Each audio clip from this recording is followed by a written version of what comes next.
Hello everyone, welcome to my channel. आम्ही पोहोचलो आहे तुळजापूरला, तुम्ही बघू शकता.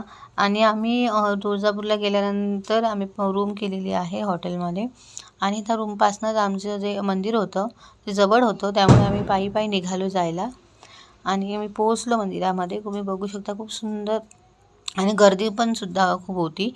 त्यानंतर आम्ही मंदिराच्या मार्गाने निघालो आहे दर्शनाला. आणि तुम्ही बघू शकता किती गर्दी होती. तर आम्हाला दर्शनाला 5 तास लागले. आम्ही मध्ये थांबत इतकी गर्दी होती की थांबत जावं लागत होतं आम्हाला. त्यानंतर आम्ही दर्शन वगैरे करून आमचे सोबतचे यायचे होते, त्यामुळे त्यांच्या वेट करत बसलेलो होतो मंदिराच्या बाहेर. आणि त्यानंतर आम्ही अक्कलकोटला निघालो आमचे दर्शन झाल्यानंतर. आणि अक्कलकोटलासुद्धा आम्हाला रात्र झाली, पण आम्हाला दर्शन करायचंच होतं आणि मलासुद्धा अक्कलकोटला जायचंच होतं. माझी खूप इच्छा होती अक्कलकोटला जायचं आणि स्वामीचे दर्शन करायचं. हे माझ्या स्वामींनी पूर्ण केलेलं आहे. त्यानंतर तुम्ही बघू शकता खूप सुंदर सुंदर स्वामींच्या मूर्त्या होत्या आणि फुलांचे दुकान वगैरे खूप सुंदर होते. मी पहिल्यांदा गेलेली होती म्हणून खूप एक्सायटेड होती.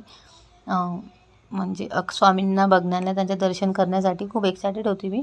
त्यानंतर आम्ही दर्शन वगैरे केलं. पण मंदिरसुद्धा हे बंदच होतं. आरतीची वेळ झाली होती, त्यामुळे मंदिर बंद करून ठेवलेलं होतं.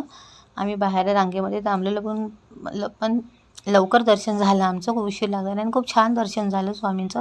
इथे व्हिडिओ काढायला अलाउड नव्हतं म्हणून काढलेला नाही. असा हा मिनी ब्लॉग कसा आवडला तुम्हाला, लाईक सबस्क्राईब नक्की करा. थँक्यू.